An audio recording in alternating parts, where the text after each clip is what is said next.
English Wellness Podcast. Learn English and live well. Imagine you are standing in a crowded, dimly lit room in the heart of London. You can hear the low hum of voices, the clinking of ice in glasses, and the distant sound of a rainy evening hitting the windows.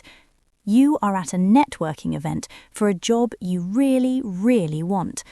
Suddenly, a senior manager from a top firm walks towards you. He smiles, shakes your hand, and asks that one simple, terrifying question. So, where are you from? In that split second, your mind goes completely blank. You know the name of your country, of course. You know the name of your city. But your tongue feels heavy. You worry about your accent. You worry that your answer is too short or too boring, or that you will mispronounce the word that describes your very identity. You say the name of your city in a tiny voice, and the conversation just dies. He nods politely and moves away to talk to someone else. You feel that cold wave of embarrassment wash over you. You think to yourself, if only I had known how to keep that door open. If only I had the words to turn a simple question into a real connection. That fear of being judged, that feeling of being an outsider because you can't express your own history naturally, it stops today. We're going to take that fear and turn it into your greatest strength. Hello everyone, and welcome back to the podcast. I'm Mia, your host. And I'm Leo. Hi everyone, we're really happy you're here with us today. Whether you're studying, commuting, or just relaxing, thanks for spending some time with us.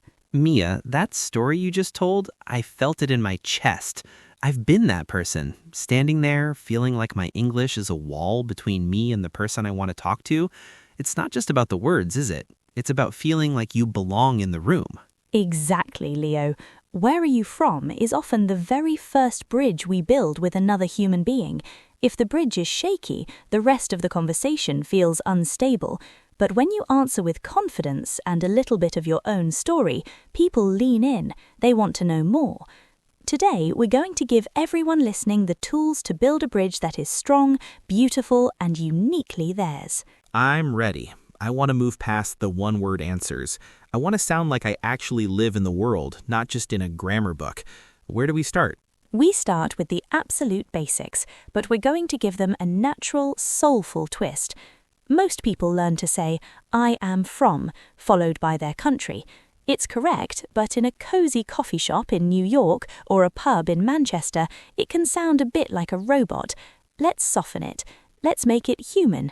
Leo, try this for me. I'm from, then add your city. I'm from Madrid. Good. Now, listeners, I want you to try this with me. We are going to say it very slowly to get the music of the sentence right. Repeat after me as I say it slowly. I'm from London. Now you try it with your city. I'm from Madrid. It feels a bit different when I slow it down, like I'm actually owning the space. It does. Now let's add a little bit of warmth. In English, we often use the word originally to show that we have a history. It's a beautiful word. I'm originally from... It tells the listener that you have a journey. Leo, let's try that. I'm originally from Madrid. Ooh, that sounds much more professional, but also kind of friendly. It is. It's a very common way to answer in a US or UK office. Let's practice that word. It's a bit of a mouthful. Say it slowly with me. O-rig-in-a-ly. Again, O-rig-in-a-ly. Now the whole sentence very slowly. I'm O-rig-in-a-ly from Madrid. Now you try it at home with your own city. Speak it into the room. I'm O-rig-in-a-ly from... You know, Mia, sometimes people ask me, where are you from? But I've lived in London for 5 years. If I just say Madrid, it feels like I'm lying about my life here. That's such a great point, Leo. This is where people often get stuck. You want to acknowledge where you are now and where you started. You can say, I'm originally from Madrid, but I've been living in London for 5 years. This is a perfect sentence. It shows your past and your present. I love that. It's like telling a tiny story in one sentence. Let me try that. I'm originally from Madrid, but I've been living in London for 5 years. Perfect. Let's help our listeners master this. This is a longer bridge to build. We will do it piece by piece. Repeat after me slowly. I'm originally from Madrid. Now add your city. The second part, but I've been living in London for 5 years. Now you try it. Don't rush. Feel the words. I can feel my confidence growing already. It feels less like a test and more like a chat. But what about those moments when you're traveling, like at an airport or checking into a hotel in New York? The clerk is busy, they're fast, and you're tired. Travel is high stress. When you're at the check-in desk at JFK Airport, you don't need a long story. You need clarity. The clerk might ask, "Where are you flying in from today?" or "Where is home for you?" If they ask, "Where is home?" they are being friendly. You can just say, "I'm coming from," and then your city. I'm coming from Madrid. That's easy. But wait, what if they ask me something more specific, like, is this your first time in the States? Then you use the skills we just practiced. You could say, "Yes, I'm from Spain, and I'm so excited to be here." Adding that little bit of emotion, "I'm so excited," makes the American or British person you're talking to smile. It breaks the ice. Let's practice that friendly travel response. Say it slowly with me. I'm from Spain, and I'm so excited to be here. Your turn. Say it like you mean it. I'm from Spain, and I'm so excited to be here. Mia, I feel like a different person when I say it like that. I don't feel like a student, I feel like a traveler. That's the secret, Leo. You aren't just learning English, you are becoming an English speaker. You're doing great. If you make a mistake with a sound, don't worry.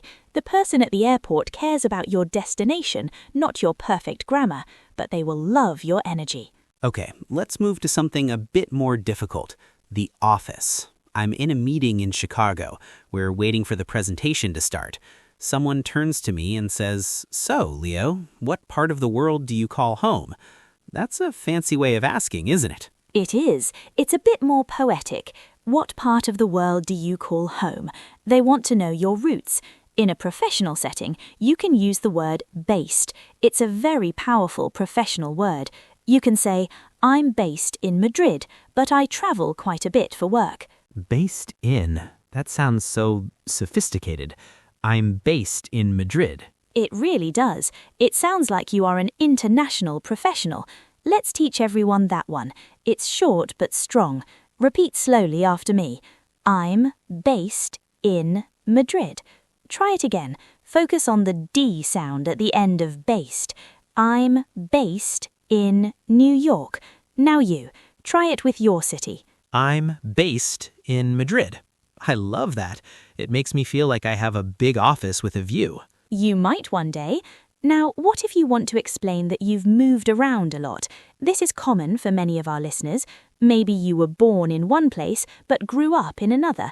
This is where you can use the phrase, "I grew up in." Oh, I use that, but I always get the tense wrong. Is it grow or grew? It's grew with an E sound because it's in the past. Grew. Think of it like the word blue. I grew up in. Let's practice this for anyone who has moved. Say it slowly. I grew up in Ohio, but I moved to London 10 years ago. Now you try it. Think about the city where you spent your childhood. I grew up in. I grew up in a small town near Madrid, but I moved to the city later. Mia, is it okay to say a small town? I always worry people won't know where it is. It's actually better to say a small town. If you say the name of a tiny village no one knows, the conversation might stop. But if you say, "I grew up in a small town near Madrid," it gives the other person a picture in their mind. They can imagine the trees, the quiet streets. It's much more engaging. That makes so much sense. I'm not just giving data, I'm painting a picture. Exactly. You are an artist with your words. And don't worry about mistakes. Even native speakers stumble over their words when they're excited. The goal is connection, not perfection. If you're enjoying this journey with us so far, please take a moment to like the video and subscribe to English Wellness. We want to keep building these bridges with you every week. Yes, please subscribe. It helps us so much to know you're out there learning with us. So, Mia, we've done the airport, the office, and the basic social stuff. What happens when the conversation goes deeper? Sometimes people ask me, what's it like there, after I tell them where I'm from. That's when I really freeze. That is the moment where most people fail. They give a one-word answer like it's nice or it's hot, and the conversation dies again. To keep it alive, we need one descriptive sentence, just one. For example, it's a very vibrant city with amazing food, or it's a quiet place with beautiful mountains. Vibrant. That's a good word. Vibrant. Can we practice that? Let's do it. It means full of energy and life. Repeat slowly with me. Welcome back. We're so glad you stayed with us. Before we jumped into the second half, I want you to take a second to just feel the progress you've already made. You have the foundations. You have the bridge. Now we are going to add the lights, the decorations, and the strength that makes that bridge last a lifetime. Leo, how are you feeling? I'm feeling good, Mia. A little bit more breathless than usual because I'm actually trying to speak out loud, but it feels like my mouth is finally starting to cooperate with my brain. But I have a problem. Sometimes people ask me where I'm from, and my answer isn't simple. I was born in Madrid, but my family moved to Italy when I was 10, and then I went to university in London. When someone asks me the question, I feel like I have to tell a whole history book or I'm lying. It's overwhelming. That is such a common feeling in our modern world. We are all a little bit of a mix, aren't we? For those of you listening who have a complicated answer, this is actually a secret weapon for conversation. It makes you interesting. Instead of feeling overwhelmed, you can use a very natural opening phrase. You can say, "That's a bit of a long story." It makes the other person curious. That's a bit of a long story. I like that. It sounds like I'm about to tell a movie plot. It does. Let's practice that one slowly. It's a great way to buy yourself time to think. Repeat after me very slowly. That's a bit of a long story. Now you try it. Use your voice to sound a little bit playful. That's a bit of a long story. That's a bit of a long story. Wow, just saying that makes me feel like I'm in control of the conversation. I'm not just a student answering a teacher, I'm a storyteller. Exactly. And then you can follow it up with a phrase like, "I'm a bit of a mix." This is a very common expression in the UK and the US. It means your background is a blend of different places. Let's try that one. It's short and sweet. Slowly now. I'm a bit of a mix. Try it again. I'm a bit of a mix. I'm a bit of a mix. That feels very natural. But Mia, what if I want to be specific? How do I connect the different places without getting lost in grammar? You use the word but and the phrase moved to. For example, I was born in Spain, but I grew up in Italy. It's like a straight line. Born here, grew up there. Let's practice the phrase, I was born in. We often say this very quickly in real life, but let's start slow to get the sounds right. Repeat after me, I was born in Madrid. Now the second part, but I grew up in Rome. Now put it all together very slowly. I was born in Madrid, but I grew up in Rome. Now you try it with your own two cities. I was born in Madrid, but I grew up in Rome. Mia, that word grew. Sometimes I want to say I was raised. Is that the same thing? It's very similar. I was raised in is a bit more common in the United States, while I grew up in is used everywhere. If you want to sound very natural in an American context, you can say, I was raised in. Let's practice that one for our listeners aiming for a US vibe. Slowly. I was raised in. Now you try it. Feel the Z sound in raised. I was raised in. I was raised in Madrid. That feels very smooth. Okay, so I have my story, but what if the other person is a bit more direct? What if they ask, what brought you here? This happens a lot in New York or London. People want to know why you moved. This is where I get scared of making a mistake with because. Don't be afraid of because. It's just a link. It's the glue that holds your reason to your action. Most people move for 3 reasons: work, study, or love. Let's make a simple sentence for each. For work, you can say, I moved here for a job. For study, I moved here to go to university. And for love, I moved here to be with my partner. Those are so clear. Can we practice the work one? That's why I'm here. Of course, let's do it. Repeat after me slowly. I moved here for a job. One more time, focus on the D at the end of moved. I moved here for a job. Now you try.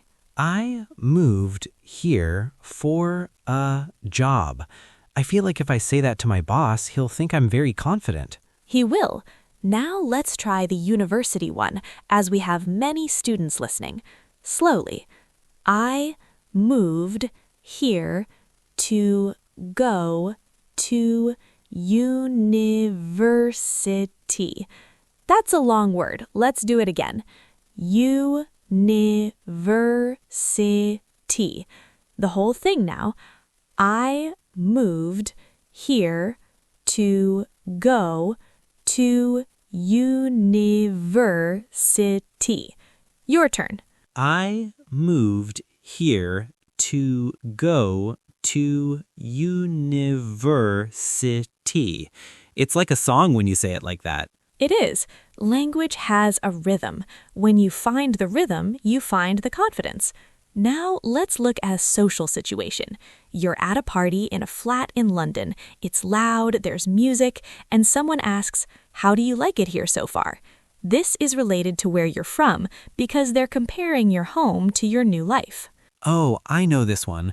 I usually just say, it's good, but I want to say more. I want to say that I miss my home, but I love the energy here. How do I say that without sounding sad? You can use the word homesick, but follow it with a positive. You could say, I get a little homesick sometimes, but I love the vibe of the city. The word vibe is very popular in both the US and the UK right now. It means the feeling or atmosphere of a place. Vibe. I like that. Vibe. Let's practice that whole sentence. It feels very human. It's deeply human. It shows you have feelings. Let's try it slowly. I get a little homesick sometimes, but I love the vibe here. One more time, nice and slow. I get a little homesick sometimes, but I love the vibe here. Now you try it. Imagine you're talking to a new friend. I get a little homesick sometimes, but I love the vibe here. Mia, that feels so honest.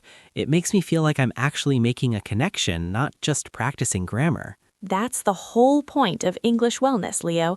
We want you to feel like yourself in English. You aren't a different person just because you are speaking a different language. You are still you. You still have your history and your feelings. You're doing great, everyone. I can feel you all practicing with me. It's like we're all in this big room together. Mia, what about those moments when we don't understand the question? Sometimes people use slang, like in the UK, someone might ask, whereabouts are you from? What does whereabouts even mean? That's a great catch. Whereabouts just means where exactly. They want to know the specific neighborhood or the part of the country. If you don't understand, don't panic. This is where most people fail because they just smile and nod. Don't do that. Ask for clarification. It's very natural. You can say, "Sorry, what was that?" Or "Could you say that again?" Sorry, what was that? I use that all the time, but sometimes I feel like I'm being annoying. You're not. In the US and the UK, asking someone to repeat something is a sign that you are actually listening. It shows you care about what they said. Let's practice a very polite way to ask. Slowly. Sorry, could you say that again? One more time. Sorry, could you say that again? Now you try. Sorry, could you say that again? I'm going to use that every day. Good. Now let's move to some advanced expressions for those of you who want to really impress people in a job interview or a professional setting. Instead of saying "I'm from," you can say "I hail from." It's a bit formal, a bit old-fashioned, but in a cover letter or a formal introduction, it sounds very elegant. I hail from, like a king. A little bit. Let's practice it just so you have it in your pocket. Slowly. I hail from the south of Spain. Try it again. I hail from... Now you. I hail from Madrid. It sounds very powerful. Another one is I'm a native of. This is great for official forms or professional bios. I'm a native of Tokyo. It means you were born there and it is your primary identity. Let's practice that. Slowly. I'm a native of London. Try it with your city. I'm a native of... I'm a native of Madrid. This is so helpful, Mia. I feel like I have a whole toolbox now. I can be casual, I can be professional.